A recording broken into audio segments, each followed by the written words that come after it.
محور تلسقوف کو دکویت دشتا موصل باکور باجار نینوا درجاهی اوی محوری پتری 30 کیلومتران بخوت گریتن چند جاران چکدارن دولت اسلامی هرش گریه سر تلسقوف به ریکا کسین خوکش جبرکو گرنگیه که تایبت اوی محوری هیا تلسقوف بو داعش منطقة بو حرد الرخيت ساديجي ويت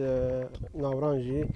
طبعا هكا منطقة جدا ساديجي ساقطت بت وناورانجي ساقطت بت كابنا بشتوان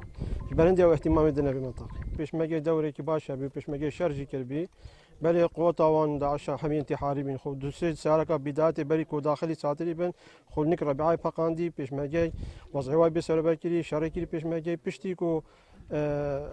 خو فقاندين وشفرت هاتين شنيكا درباز بين هر بو ساترينات نكسرت هاتين شوني بو تلسقوف يعني سارت بداية ناتن بو ساتري بورابيت بيشماجينات الراسات شون داخلي تلسقوف بي بل انا بيشماجي شركرو بيشماجي دوري جابيه عشان عندنا معلومات استخباراتيه ما زانیاری نپنیج فرماندهی هبون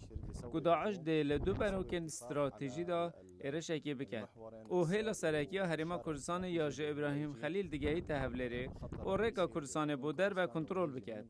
هیزن فرماندهی پتر جده هرشن داعش دکشکاندن لبروکن تلسقوف دا عمید صهیب هرنی بحثوی چند دکت کوچکدارن داعش برریکن جدا جدا هولن کنترل کرنا تلسقوف داینه بله همی هرشنوان هادبونه تکشکاندن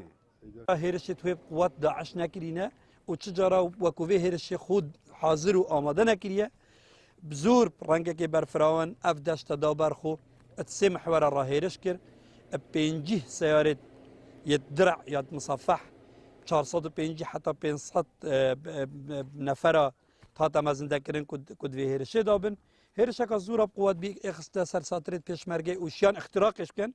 حتی راده کی چونکه زور تکتیک که مازن عسکری هاتن جسر که پلاین اینا و درباز بن حتی نفتلس خوفیش هاتن بس او هات نوان همینه که شما ساعته که پیشمرگه بخوراگیری و بر خدا نکا باش کرد و قهرمان لیاتنا دست اوید هاتی نزفری اوه محور تلسقوفه کو چند جارکان هولن کنترول کرنا اوی محوری هاتین داین جبال چکدارن دولت اسلامی و مبز جه او بویا کنترول کرنا ریکا نیف دولتی بکن او هولیر دهوک ابراهیم خلیل پیگ و گرد داتن کاو عمر دنگ امریکا دشتا موصل محور تلسقوف